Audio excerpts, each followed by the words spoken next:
Mystery, history, cryptid creatures, and paranormal activities.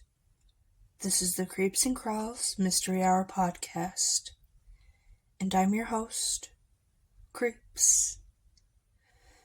Today's episode is about to cover a very horrible topic, one about the government's portrayal of the public's trust.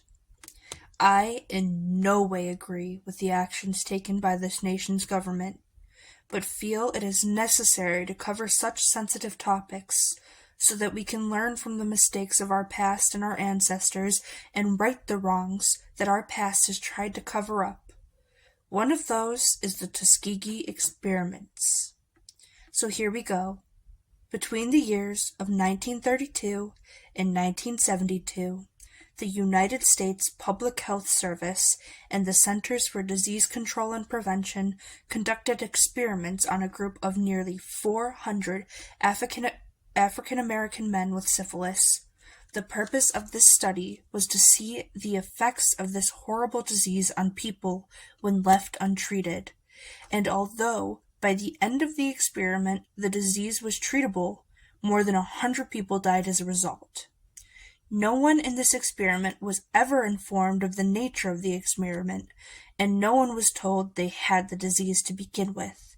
And while it was carried out for a cure, this experiment was completely and utterly unhinged and unethical. The experiment was started in 1932 in collaboration with the Tuskegee Institute and the new Tuskegee University. It was historically a black college in Alabama. This study consisted of a total of 600 impoverished African American sharecroppers from the Mason County, and of these 600 men, 399 were given syphilis and 201 as a control group who did not have the disease.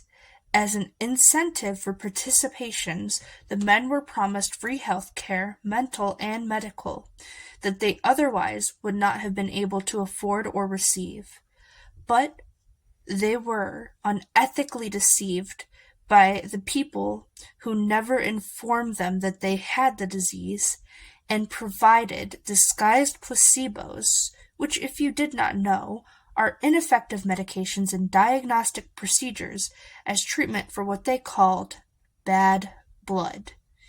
The men were told this study would only last for 6 months, but as the trial went on, it ended up lasting 40 years.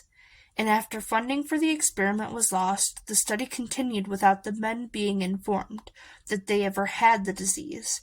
And without actual treatment, none of these men were ever treated with the drug formed from the study, penicillin. Despite the fact that by 1947 it was already widely available and was the new standard treatment for the disease. And as the study continued, effects would get worse. That is, until 1972, when a leak to the press was issued that resulted in the termination of the study on November 16th of that year.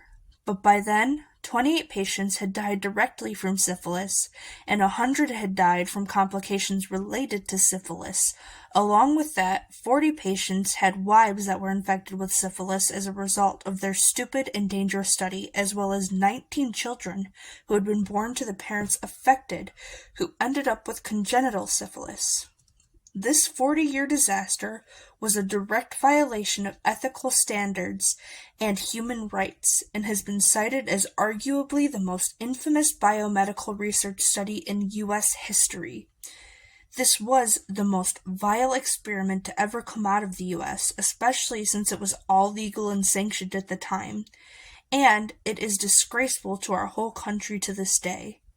And to this day, families are still affected by this experiment and its effects. It has created numerous new sanctions to protect those affected by studies like this that now have complex contacts and numerous different laws to stop experiments from getting this far ever again.